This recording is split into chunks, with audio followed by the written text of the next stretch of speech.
कैसा लगता है जब चिलास के बंजर और रगड माउंटेन्स को छोड़ के हुंजा के ऑटम के कलर्स आपका वेलकम करते हैं।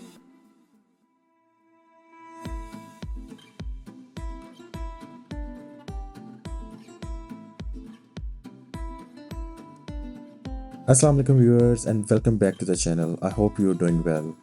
आज 1 नवंबर है और सुबह के तकरीबन 10 बज चुके हैं। आज के एपिसोड में हम अपना सफ़र हुंजा के लिए कंटिन्यू करेंगे और रास्ते में बात करेंगे चिलास के बारे में और जानेंगे कि तत्तापानी कैसा मुकाम है और ये आपको किस तरह हैरान और खौफज़दा कर सकता है। इसके बाद हम देखेंगे कि पहाड़ों के बीच में एक जदीद शहर का नज़ारा कैसा महसूस होता है और फाइनली नगर और हुंजा में दाखिल होते हुए ऑटम के रंगों को खिलता हुआ देखेंगे। So let's start our today's episode.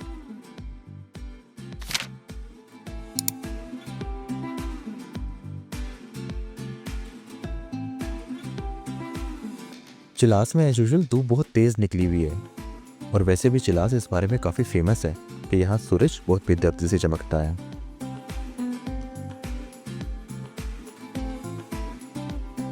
But while we are leaving Chilas, मैं आपसे एक क्वेश्चन पूछना चाहता हूँ। पैकेज पर ट्रैवल करते हुए चिलास आपके लिए क्या इंपॉर्टेंस रखता है? थिंक अबाउट इट एंड इसका आंसर मुझे कमेंट्स बॉक्स में लाजमी बताइएगा। अनफॉर्चुनेटली टूरिस्ट के लिए चिलास कोई खास वैल्यू नहीं रखता। उनके लिए ये एक रात बसर करने की जगह है जहां उनको कुछ hotels, black and dry mountains, dry fruit की कुछ दुकानें, शदीद गर्मी और कुछ वर्कशॉप्स मिलती हैं। उनके लिए इन सब का नाम चिलास है। लेकिन मेरी फीलिंग चिलास के लिए कुछ डिफरेंट है। इसका मतलब हरगिज ये नहीं कि मैं उन लोगों की बातों से डिसएग्री करता हूँ जो चिलास की ज़ाहिरी लेआउट को बयान करते हैं। इसकी एक वजह है जो मैं आपके सामने बयान करना चाहता हूँ। चिलास किसी की भी मंजिल नहीं होता, एक्चुअली एक स्टॉप ओवर है। जब आप नॉर्थ की तरफ सफ़र करते हैं तो चिलास के आसपास शाम या रात पड़ जाती है और हम यहाँ पे रात बसर करके सुबह दोबारा अपना सफ़र पे चल पड़ते हैं। अगर आपकी मंजिल गिलगित, स्कर्दू या गिजर है तो आपको चिलास से गुजरना ही पड़ता है, चाहे आप कराकरम हाईवे से जाएं या नारायण कागान का शॉर्टकट लें। पहुंचना आपको इसी जगह पे होता है।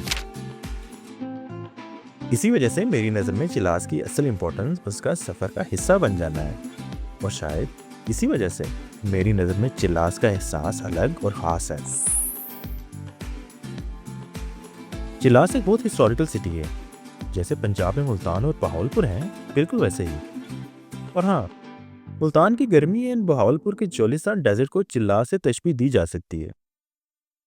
चिलास में बुतमत तहजीब के बहुत पावरफुल आज़ार हैं जिन्होंने तकरीबन 50,000 से ज़ायद चट्टानों पे गौतम बुद्ध के नक्श बना रखे हैं जो इस सिटी की हिस्टोरिकल इंपॉर्टेंस बताते हैं।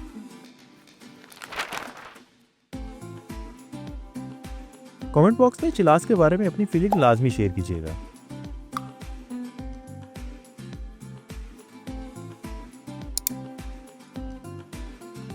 चिलास से रायकोट ब्रिज का रास्ता तकरीबन 2 आवर्स का है। इसी रास्ते में गोनर फार्म और तत्तापानी आता है। गोनर फार्म से ही आपको इस बात का एहसास हो जाता है कि पहाड़ों की वहशत कम हो रही है, क्योंकि थोड़ी थोड़ी देर के बाद आपको सरसब्ज गांव नजर आने लग जाते हैं जहां इंसान बसते हैं।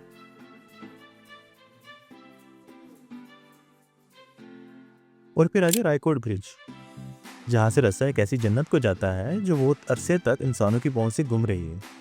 जी हाँ, ferry metals. But wait for a moment, before we move on to Raikot bridge, हम तत्तापानी को कैसे भूल सकते हैं?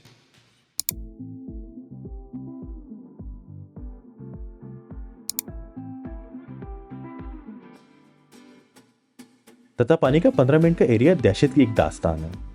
मैं जब भी यहाँ से गुजरा हूँ हर दफ़ा एक अलग किस्म का खौफ और डर तारी होता है। आपके ऊपर मिट्टी का बुरबुरा पहाड़ झुका हुआ होता है और नीचे पत्थर और कीचड़ आपकी ड्राइविंग को चैलेंजिंग बना देते हैं। आप जब भी यहाँ से गुजरें बहुत केयरफुल होकर गुजरें। आपको रोड के एज का 100% आइडिया होना चाहिए। मेक श्योर करें किसी किस्म का रिस्क ना लें। अगर बहुत ज़्यादा ट्रैफिक है तो रोड के क्लियर होने का वेट करें, या अगर रोड कम्प्लीटली एम्प्टी है तो किसी न किसी गाड़ी के साथ ट्रैवल करें। लेकिन यकीन माने आप जो मर्जी कर लें, ये पैच आपको अपने ही तरीके से वेलकम करता है। जी हाँ, डरा के।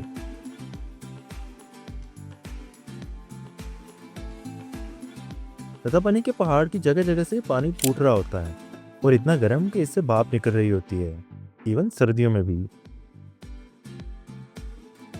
ये एक्चुअली सल्फ्यूरिक वाटर है। पहले ये ख्याल किया जाता था कि ये पानी पीने के इस्तेमाल के काबिल नहीं है, लेकिन रिसर्च ने साबित किया है कि थोड़ी क्वांटिटी में इस पानी को पीना बहुत मुफीद है। अब जब भी यहाँ से गुजरे, पानी की बोतल भर के ले जाएं। ये तत्ता पानी है और ये सारा द्यामिर चिलास का इलाका है। और जैसे कि आपको मालूम है, चिलास एक बहुत अजीब और पुरस्कार जगह है।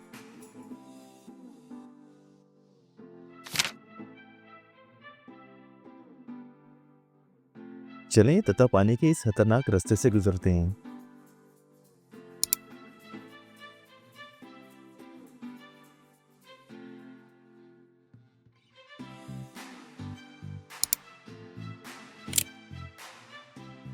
रैकोट ब्रिज क्रॉस करके इंडस आपके राइट हैंड पे आ जाता है, लेकिन अभी भी वो आपके हमसफर ही होता है।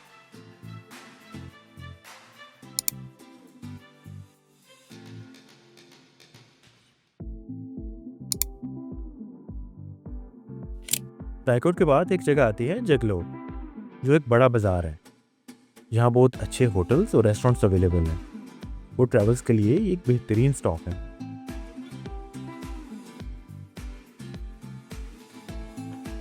हमने भी लंच यहीं पे रुक के किया।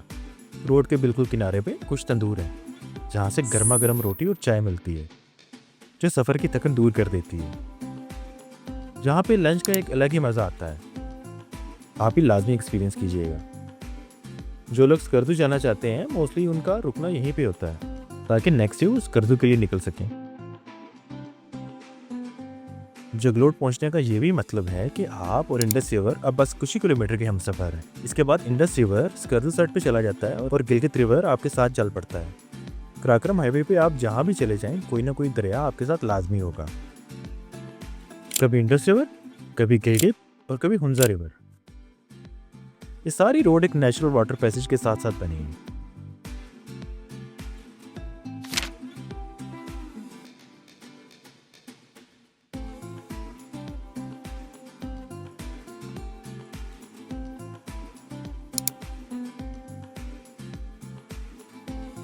स्कर्दू मोड़ के बाद वैली बहुत वाइड हो जाती है और आपको बहुत सारे गांव नजर आना शुरू हो जाते हैं, कोई रोड के साथ और कोई दरिया से परे।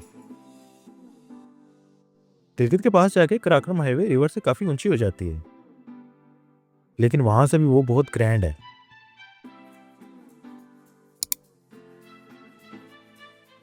गिलगित शहर में दाखिल होते ही बाजारों और सड़कों पर चहलकदमी नजर आई, जहां लोग अपनी रोजमर्रा की जिंदगी में मसरूफ थे।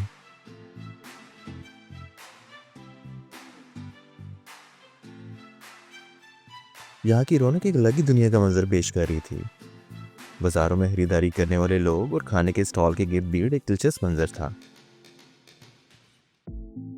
जब मैंने गिलगित के पहाड़ों और दरिया के दरमियान ये शहर देखा, तो मैंने महसूस किया कि यहाँ की जिंदगी पाकिस्तान के दूसरे शहरों से बिल्कुल मुख्तलिफ है, जहाँ पहाड़ और कुदरती खूबसूरती इस शहर की जिंदगी का हिस्सा है।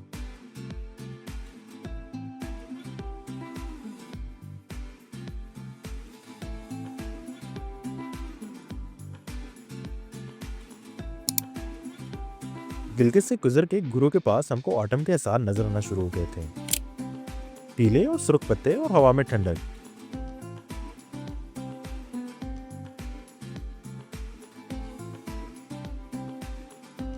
आप गुरु रुक के यहाँ का फेमस चकशोर और ममतू और पॉपकॉर्न ले सकते हैं। जहाँ काफी रेस्टोरेंट्स भी हैं जहाँ आप रुक के खाना खा सकते हैं। ये जगह भी बिल्कुल सुमन नाला जैसी है, शायद ज्यादा आबाद है। ये जगह 24 घंटे चलती है और मुसाफिरों के खाने और आराम का हर वक्त इंतजाम मौजूद होता है। इसी जगह बाजार से निकल के नीचे एक ट्रॉट फिश फार्म भी है, लेकिन बच्चों के साथ ये जगह बिल्कुल भी रिकमेंडेड नहीं है।